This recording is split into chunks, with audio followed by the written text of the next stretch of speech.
Hey guys, it's Danny. Today we're gonna take a look at one of my absolute top favorite orchids at the moment, and I think it will remain like that for quite a while. This is the beautiful Epicatleya Rene Marques flamethrower, and I've been wanting this orchid since forever. I don't know, 3 years already. And if you don't believe me, about 3 years ago, if you check my archive, I had one of its parents, simply because I could not find this one.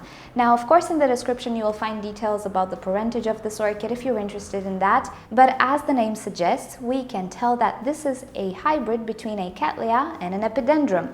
Therefore, the shape of it, as you can see, it really does not look like a Cattleya orchid. Usually Cattleyas produce 1, 2, or 3, maybe 4 in some species, leaves on top of each pseudobulb, but this one produces leaves on the whole length of the pseudobulb, and this is something really typical for epidendrums. So it's quite unbelievable that from a Cattleya and an epidendrum, something like this resulted. Now, shape-wise, it is pure epidendrum. About 3 years ago, I purchased the Epidendrum pseudepidendrum, which is one of its parents. It is a species, and if you look at the flower of that orchid, you see quite the striking resemblance. The shape of it is absolutely similar, if not identical. What's different, of course, is the coloring. This inherited, I think, the most beautiful pattern in the orchid world.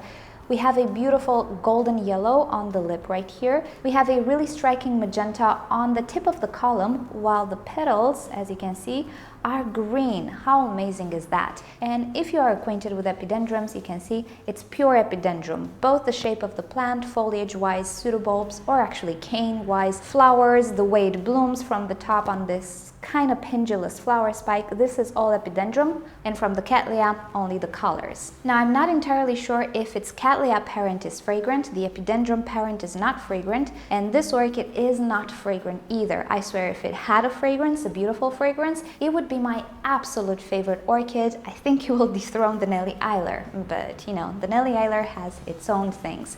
So I'll take you in closer to check the flower and see the details, because the flower, even though it doesn't really look very intricate, it does have some details that are worth seeing close. So the lip obviously is the most striking thing on this orchid because it contrasts so well with that magenta. But if we take a look at the edges of the lip, you can see they're kind of fringy.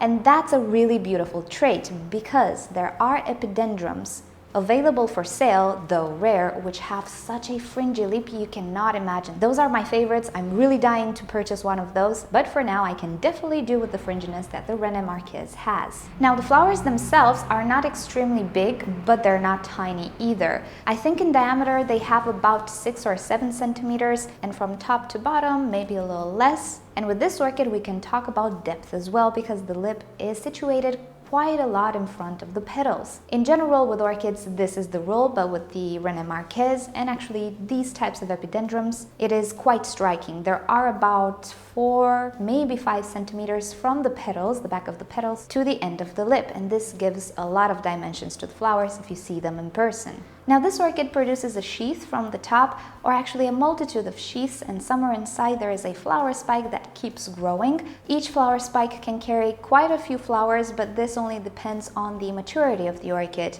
Young specimens, like mine is, will probably produce 1 or 2 flowers initially, and then as the orchid grows, they will start to produce more and more flowers. But don't imagine you will have 20 flowers. It's not that type of orchid. But definitely you can get more than 2 flowers. So as you can see, the flower spike is pendant. I don't think it's worth staking it in any way. I think it looks beautiful as it is. Problem is that the flowers tend to look downwards if you look at them. So maybe a good display for this orchid would be a higher shelf, so you can obviously see the inside of the flower. Now, this is a first blooming on my orchid, and as I see them, the flowers are quite perfect. I don't have weird deformities, the colors are striking, everything is quite beautiful. The only thing that is lacking is more flowers, obviously, but for a first bloom, this is pretty neat. Now, the plant itself is quite bushy, as you can see. And from the pictures that I see on the internet, I do believe this orchid can easily produce multiple directions of growth, and it can become a bush quite fast. Now, Cattleyas and epidendrums don't necessarily have the fastest growth in the world. Usually once per year they will produce a pseudobulb per direction of growth, and each new pseudobulb will produce the flowers. The older canes will not produce flowers. Epidendrums in general produce flowers from the top of the canes, and they don't rebloom from the very same place. So every time a new new pseudobulb is created, it has the potential to bloom, but the older pseudobulbs will not bloom again as far as I know. This, however, doesn't mean that you need to cut them in any way. Just leave them there because they will provide food for the new growth. They have leaves, they will photosynthesize and store nutrients and moisture in the canes, so never a good idea. And even though older canes might not bloom again, they can certainly produce multiple growths. So even if you have an older cane on an epidendrum, it can always produce a new growth, and there you go, you'll have multiple directions of growth. So really don't cut the older pseudobulbs unless they're sick or they're already dying or stuff of the sorts. If they're healthy, just leave them be. Now, this orchid prefers what cattleyas and epidendrums usually prefer in regards to environment. They're quite similar. So the Rene Marques should receive bright light, but of course sheltered from direct noon sun. On hot days, everything that can burn leaves or overheat them will probably burn the leaves of this orchid as well, but it does require quite a bright light. But when it comes to watering, I kind of noticed that my epidendrums do require more water than cattleyas. Cattleyas can withstand and actually like to dry out in between waterings. They can go through extended drought periods, but when it comes to epidendrums, things are not necessarily like that. Some epidendrums are semi-terrestrial. I'm not necessarily sure about the pseudepidendrum, but of course you guys can check it out. From the watering point of view, I do tend to water epidendrums a little bit more. Of course, I don't keep them soggy like I would an oncidium or a Miltoniopsis, but I don't let them all that dry like I do with the cattleyas, and they're perfectly fine.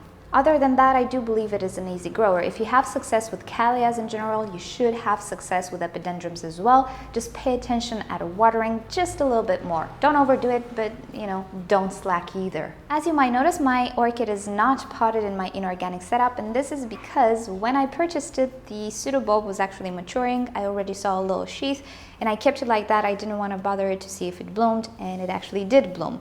The medium in which it is potted is just bark chips, and it can do perfectly fine with that, obviously. So as far as medium goes, I wouldn't really put this type of epidendrum in a very, very fine or sphagnum moss, pure sphagnum moss medium. I would go for something chunky, maybe a combination depending on environment, but obviously you can see it grows very well in bark chips, and I suspect it will grow pretty well in inorganic as well. And other than that, I just find it to be a striking orchid. Shape-wise, color-wise, it really combines the two main things that I love about flowers. The wild aspect, because this flower really doesn't look like a typical flower, and also color-wise, it is so striking. That yellow is completely not washed. It is a golden, maybe orangish yellow like I like it. The magenta is pure magenta, is not washed away, and the green is quite deep green. Again, it's not buttery green and all of those washed out colors that orchids sometimes have. So yeah, if it had fragrance as well, it would have been the perfect orchid for me. Definitely my favorite orchid. Visually wise though, it is stunning. So if you want this orchid, check online nurseries or local nurseries. It is definitely not a rare hybrid, but it's not as common as other hybrids. You can definitely find the pseudepidendrum as well, which is a species, and I intend to purchase it as well because it has other colors. And it's always interesting to have one of the parents and compare it to the offspring and so on. So I'll definitely buy the pseudepidendrum as well. But yeah, the Rene Marques is a much prettier orchid in my opinion. So I hope you've enjoyed this video and learning more about the Rene Marques. If you didn't know about it, well, there you go. She's pretty stunning, isn't she? So if you've enjoyed this video, please give it a thumbs up. If you didn't, give it a thumbs down. Subscribe to my channel for daily orchid and plants videos, and don't forget to turn on notifications so you never miss a video. And PS, I know that today I was supposed to do the experiment kind of video, but there are some developments and I want to make it better and more accurate. So one of these days in this week, if not tomorrow, then the next day and so on. So thank you for bearing with me. I'll see you guys tomorrow. Bye! So the Camellia Hawaiian Splashlea, beautiful plant, is not necessarily long-lasting when it comes to flowers. In my older climate, it did not catch a month, but right now I think we are in the 3rd week since this orchid is open, and she's still going strong, so that's good. I suspect it does have to do something with temperature. I read something really interesting about red cattleyas, miniature cattleyas. We'll do a separate video, but I'm inclined to think that lower temperatures for this particular cattleya are a little better than high temperatures, which is pretty weird for a cattleya, but I do think this one does enjoy intermediate temperatures rather than warm.